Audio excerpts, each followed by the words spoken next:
ડીસા તાલુકાના જૂના નેસડા ગામમાં નેજુ ચડાવવાની વર્ષોથી ચાલી આવતી પરંપરા મુજબ દશેરાના દિવસે નેસડા ગામના ગ્રામજનો દ્વારા ભવ્ય આયોજન કરવામાં આવ્યું હતું।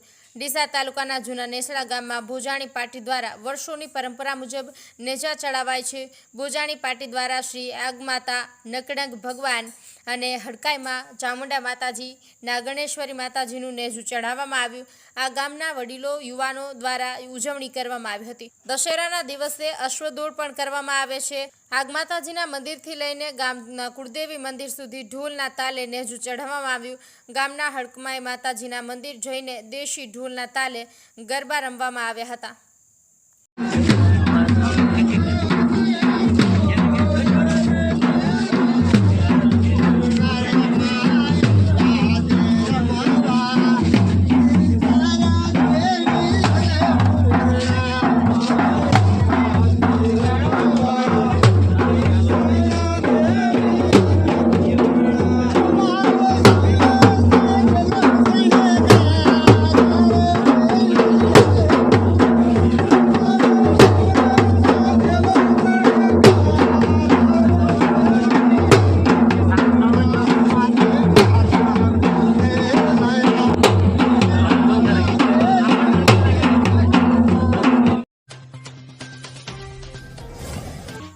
ડીસા તાલુકાના જૂના નેસડા ગામમાં વર્ષોથી ચાલી આવતી દશેરાના દિવસે શસ્ત્ર પૂજન કરવામાં આવ્યું।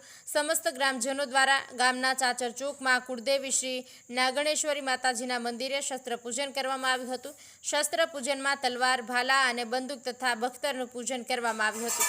નેસડા ગામના રાઠોડ દરબાર સમાજ દ્વારા બખ્તરનું પૂજન કરવામાં આવ્યું હતું અને આ દિવસે જે ભાઈને બખ્તર ધારણ કરવાનું હોય એ ભાઈનું નામ જાહેર કરવામાં આવ્યું હતું। સમસ્ત દરબાર સમાજ દ્વારા મોટી સંખ્યામાં હાજર રહીને શસ્ત્ર પૂજન કરવામાં આવ્યું। ગ્રામજનો દ્વારા પટ્ટાબાજી કરીને અવસરને રળિયામણું બનાવવામાં આવ્યું હતું। નેસડા ગામના 5 પાટી જેમ કે સુરતાણી, અભાણી, રાજાણી, જસાણી અને ભોજનો પાટીના આગેવાનો તથા યુવાનો મોટી સંખ્યામાં હાજર રહ્યા હતા।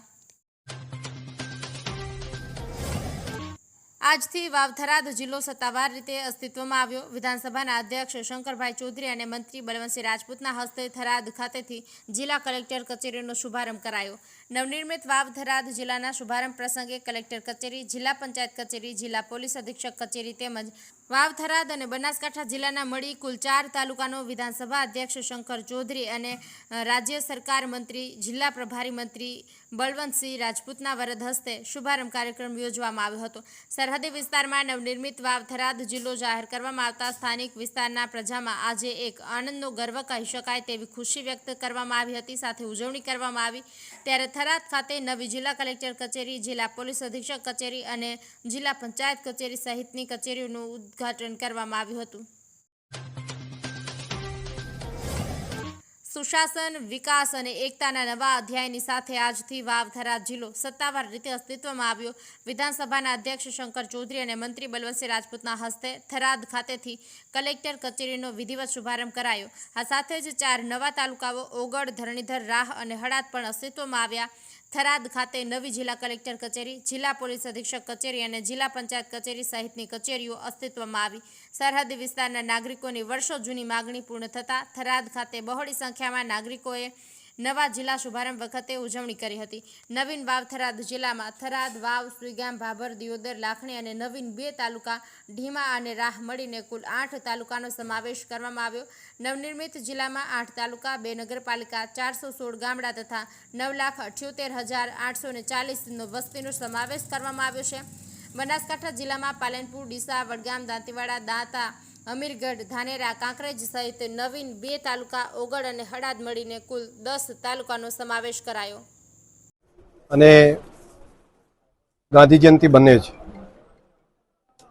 આ સરહદી વિસ્તારના પ્રજાજનોની સુખાકારી વધે તે માટે દેશના પ્રધાનમંત્રી મોદી સાહેબના માર્ગદર્શનમાં આપણા માનનીય મુખ્યમંત્રી શ્રી ભૂપેન્દ્રભાઈ પટેલ સાહેબે અને તેમની કેબિનેટે નવા વાવથરાદ જિલ્લાના નિર્માણનું જાહેરનામું અને તેની શરૂઆત આજે ગાંધી જયંતિના દિવસથી, વિજયાદશમીના દિવસથી નક્કી કર્યું। હું દેશના પ્રધાનમંત્રી મોદી સાહેબ અને માનનીય મુખ્યમંત્રી શ્રી બંનેનો હૃદયથી આ વિસ્તારના પ્રજાજનો વતી આભાર માનું છું। આજે આ કાર્યક્રમની અંદર આ કાર્યાલય અને તમામ કચેરીઓ જિલ્લાની અને તાલુકાની, નવા તાલુકાની અંદર ઓગળ તાલુકો, ધરણીધર તાલુકો, હળાદ તાલુકો અને રા તાલુકો, તેની પણ કચેરીઓનું કામ આજથી જ ચાલુ થાય તે માટે માન્ય પ્રભારી મંત્રી માન્ય શ્રી બળવંતસિંહજી રાજપૂત તેઓ પ્રત્યક્ષ અહીં આવ્યા છે. હું આભાર માનીશ માન્ય મંત્રીશ્રી અને માન્ય મુખ્યમંત્રીશ્રીનો કે તેમણે ઇનિશિયેટિવ લઈને તાત્કાલિક કલેક્ટરશ્રી, જિલ્લા વિકાસ અધિકારીશ્રી, જિલ્લા પોલીસ વડા અને તે સાથે તમામ સ્ટાફની પણ એડહોક નિમણૂક આજે કરી છે. આજથી જ આ કચેરીઓની શરૂઆત થવા માટે પુનઃ આ વિસ્તારના પ્રજાજનો વતી, આ સરહદી વિસ્તારના ખમીરવંતા પ્રજાજનો વતી, તેમની અપેક્ષા અને આકાંક્ષાઓ વતી હું રાજ્યના મુખ્યમંત્રીશ્રીનો હૃદયથી ખૂબ ખૂબ આભાર માનું છું.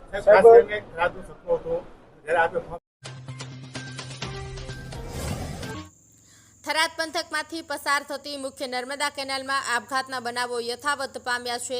કોઈ કારણોસર અનેક લોકો મુખ્ય નર્મદા કેનાલમાં પડતું મૂકી જીવન સંકેલી લે છે.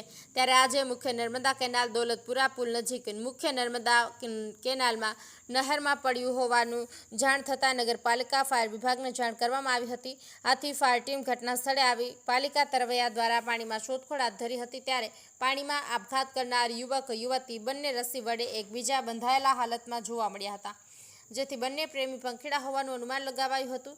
મૃતકોની તપાસ કરતા યુવક યુવતી બંને થરાદ તાલુકાના ભાચર ગામના હોવાનું જાણવા મળ્યું, જેથી પરિવારજનો જાણ કરતા જ મૃતકોના પરિવારજનો ઘટના સ્થળે દોડી આવ્યા હતા અને બંનેની ડેડ બોડી સોંપવામાં આવી હતી.